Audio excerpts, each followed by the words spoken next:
fairly nice house, I drive a fairly nice car. You get out of it what you put into it. It's not, you're not gonna make a lot if you don't put a lot in.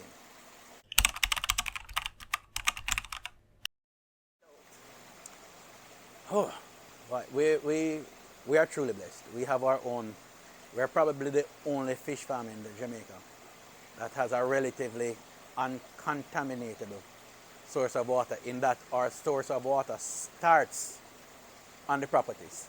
Most fish farms get their water from a river or a stream that passes through several communities. So there is industrial waste, there is household waste. We have several springs on the farm that emerge on the farm. So our water starts and ends on the farm, and that really is our most critical and important factor in determining our success. We grow fish in drinking water. We can drink the water that our fish grows in. Most farmers don't live on their farm, and that makes a big difference. Physically being present makes a big difference. Things happen in farming, especially in aquaculture, quickly.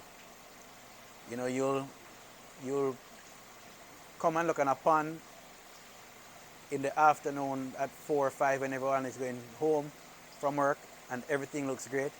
And the next morning at 6 o'clock, the pond is in distress and all the fish are at the point of dying, and it takes immediate action to correct that. Now, if you visit your farm every other day or only on the weekends, by the time you come and realize there's a problem, everything is dead. So physically being here is a big part of it.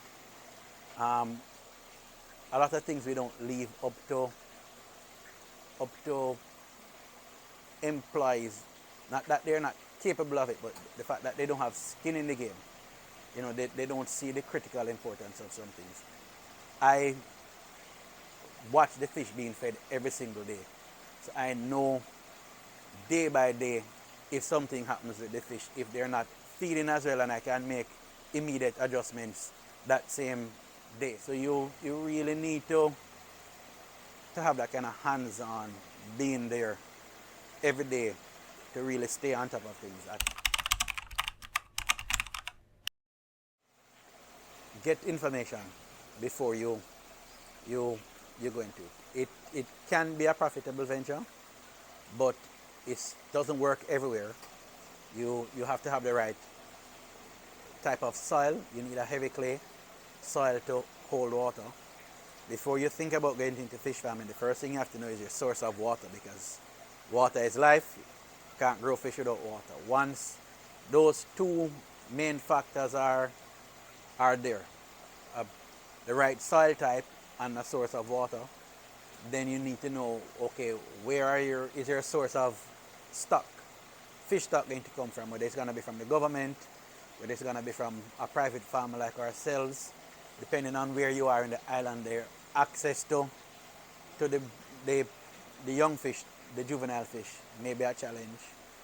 Then you have to know where your market is going to be, which is always an issue with Jamaican farmers. We like to grow, and then when it's grown, that's when we think, okay, who is going to buy? So you really need to identify what your source of inputs are going to be and where your market is going to be. And it can be a profitable venture. Like everything, it takes management, it takes being there. It's not something that works well paying someone to do it for you. You have to be there even periodically to make sure that what needs to be done gets done.